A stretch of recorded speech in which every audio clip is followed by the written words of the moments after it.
Welcome back to the Double Your Profit series. Today's kind of a fun one. We're talking about firing bad clients. Now, we spent a lot of time in the earlier episodes talking about really making your business aligned towards profit. And that's going to be customer segment. That's going to be what type of work you're taking on. Are you doing commercial, residential, new construction? But what happens when you have a client that fits inside your scope? There should be what you're aiming for, but they're just a bad client. Maybe they take too many resources. Maybe they complain too much. Maybe you're just not a great fit for whatever they're looking for as a service provider. It is okay to not service everyone. Now, as you're building a profit, your team is really important. And I mean really important. The biggest profit moving levers that we have to pull is our team making decisions that are profit maximizing. So what that means is it's our job to protect our team from volatile people or massive time wasters. So whenever a customer starts to get belligerent, we are all too happy to fire someone. The way I like to think about this is it is significantly harder to find a technician or a really capable team member than it is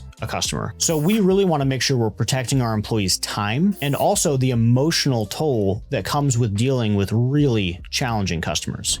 Now, the important thing to do here, similar to our accountability, is we want to make this an emotionless process. What that means, make it a standard operating procedure. Here is exactly how we offboard that customer. Here's how we're going to communicate with them. It's going to be via email. Here's the words we're going to use, so that way if an attorney gets involved, we have some backing. And here's what we do on our CRM to make sure that we never accidentally go back out to that customer again. We would have this crazy experience where someone would just be totally belligerent, and then 6 months later, we would be back in their house, and we'd be doing the same thing all over again. I didn't really know how to offboard that customer. So you have to make it an emotionless process. Here's what happened. Here's the checklist of what we do next. Here's how we communicate that they're no longer welcome to call us. And maybe we even provide them some recommendations of companies that we don't like very much that they can go work with next. That's usually my favorite step.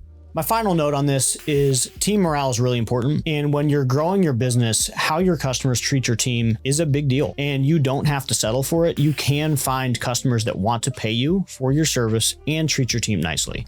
Make sure you like and sub for more stuff about firing your worst clients.